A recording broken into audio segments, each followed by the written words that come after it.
घट सर्प, त्याला एचएस आणि त्याचा लॉंग फॉर्म आहे हिमोरोजिक सेप्टिसेमिया. या घातक आजाराविषयी आपण डीप मध्ये सगळी माहिती बघणार आहे. हा एक संसर्गजन्य आजार आहे. हा जो आजार आहे प्रॉच्युला मल्टोसिडा ह्या जीवाणूमुळे हा आजार होतो. ही एक ग्राम निगेटिव्ह जीवाणू आहे. ह्या आजाराचा प्रसार कसा होतो तर आपण बघूया.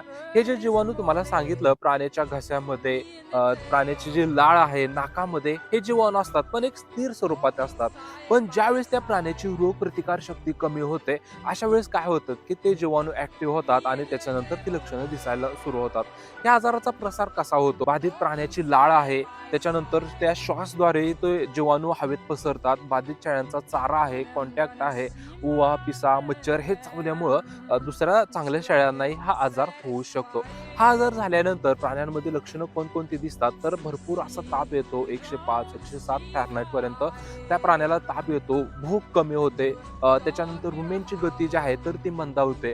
काही प्राण्यांमध्ये रक्ताची जुलाब होते किंवा काळी जुलाब होत असते. आणि सगळ्यात महत्वाचं रिझन आहे, त्या प्राण्याचा गळा आहे, झालर आहे, त्याच्यावरती सूज येते, वेदना येतात, छातीचा लंगचा जो भाग आहे तर त्याच्यावरती सूज येते. आणि सगळ्यात महत्वाचं जे लक्षण आहे, लोक ओळखतात घटसर्प झालेला आहे तर ते म्हणजे काय, प्राणी श्वास घेताना घरघर घरघर असा आवाज येतो. तर ही लक्षणं बघितल्यानंतर आपल्याला समजतं की ह्या प्राण्याला घटसर्प आजार झालेला आहे. आता ह्याच्यावरती उपचार काय करायला पाहिजे? ह्याच्यावरती अँटीबायोटिक मध्ये जेंटामायसिन हे अँटीबायोटिक वापरू शकता.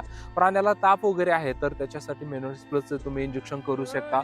त्याच्यानंतर बी कॉम्प्लेक्स मध्ये ट्रायव्हेट्स इंजेक्शन करा.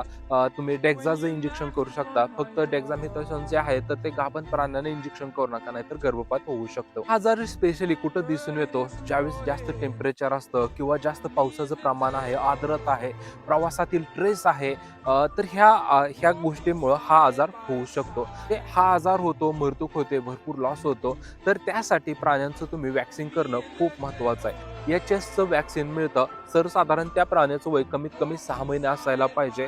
आणि तुम्ही 2 ml सबकट हे इंजेक्शन करू शकता. वर्षातून आपल्याला ते रिपीट करावं लागतं.